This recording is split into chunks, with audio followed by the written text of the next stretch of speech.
আমি আপনাদের বোঝাতে চাচ্ছি যে এইগুলার যাতে ঢিকে যায়, এটাতে তো ঢিকে যায়। অনেকেই দেখা যাচ্ছে যে রাস্তা দিয়ে যখন চলাচল করে তারা কোনো এই মাইলেজ ফলো করে যে কত কিলো যাচ্ছিলাম। তো আসলে এটা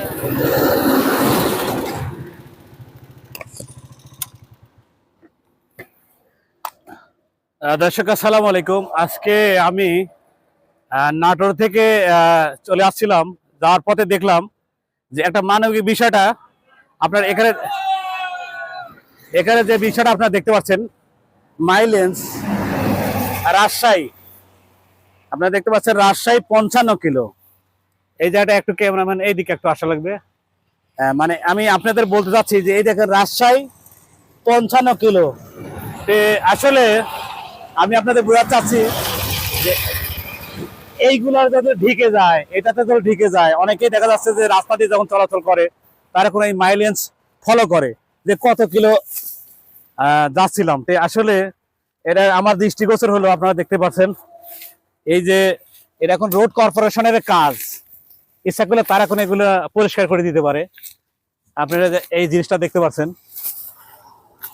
এখন এই সাইডে যে গাড়িগুলো আসবে আপনারা দেখতে পারবেন যে এই দেখে রাজশাহী 55 কিলোমিটার, তারা এখন এইভাবে রাস্তা যখন যায় তখন তারা এখন বুঝতে পারে না যে আসলে কয় কিলো। তো আসলে এই যে একটা মানবিক একটা বিষয় এটা। তো এই সাইডটাও আমি একটু আপনাদের পরিষ্কার করে দেই। আপনারা এই সাইডটা দেখেন, এই সাইডটা হলো যে আপনার এখানে লেখা আছে ঢাকা 209 কিলো। এই যে আমি এই নাটোর থেকে যাচ্ছিলাম, তা আমার মনে হলো যে এইটা এই যে গাছ গোছালি হয়ে গেছে, এটা এখন রোড কর্পোরেশনের কাজ, রোড কর্পোরেশনের কাজ। তাই আসলে এই ধরনের মানবিক কিছু কাজ মানে সমাজের মানুষের করা উচিত। আর এই কাজগুলো হাইওয়ে রোড যারা আছে তারা করে এগুলো করতে পারে। হাইওয়ে রোডের কোনো একটা দৃষ্টি আকর্ষণ করছি। তো একটু আমি ওপারে যাবো, ওটা করে দিয়ে যাই। আপনারা দেখেন এই ধরনের মানবিকতার কাজ কোন আসলে সবার হৃদয়ে মানে আসে না। আমার মনে হলো তাই একটু দেখানোর চেষ্টা করছি। আপনারা দেখেন, যদিও রাস্তাটা অনেক চলন্ত রাস্তা, মানে ভিডিও করাটা অনেকটা কঠিন। এখানে দেখেন রাজশাহী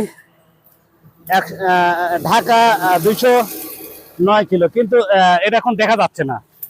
এটা দিলে এভাবে পরিষ্কার করে দেওয়া যায়, তাহলে আপনারা বুঝতেই পারছেন এটা একটা মানবিক কাজ আর কি। সবার মনে এটা ধরে না। আমি আসলে আমার মনে হলো যে এটা পরিষ্কার করা দরকার। এইভাবে কোন যার যার জায়গা থেকে যদি মানবিক কাজগুলো করে দেওয়া হয়। আপনারা দেখেন ওই দিক থেকে ঢাকা হলে 209 কিলো, আর এই দিক থেকে দেখেন রাজশাহী 55 কিলো। তো এই গাছগুলা অবশ্যই রোড কর্পোরেশন করে দেওয়া উচিত বলে আমি মনে করি। কারণ যারা রাস্তাঘাটে চলাফেরা করে তারা দেখেন যে মাইলেজ দেখে যে কত কিলোমিটার গেলাম। তো এই ধরনের মানবিকতা আসলে হৃদয় মনের ব্যাপার। তো আজকের সমাজে আসলে এই ধরনের মানুষ খুঁজেই পাওয়া যায় না। তো যাই হোক, যারা আমার আনন্দ জগৎ টিভি পেজ দেখছেন তাদেরকে অনেক অনেক ধন্যবাদ। আসসালামু আলাইকুম।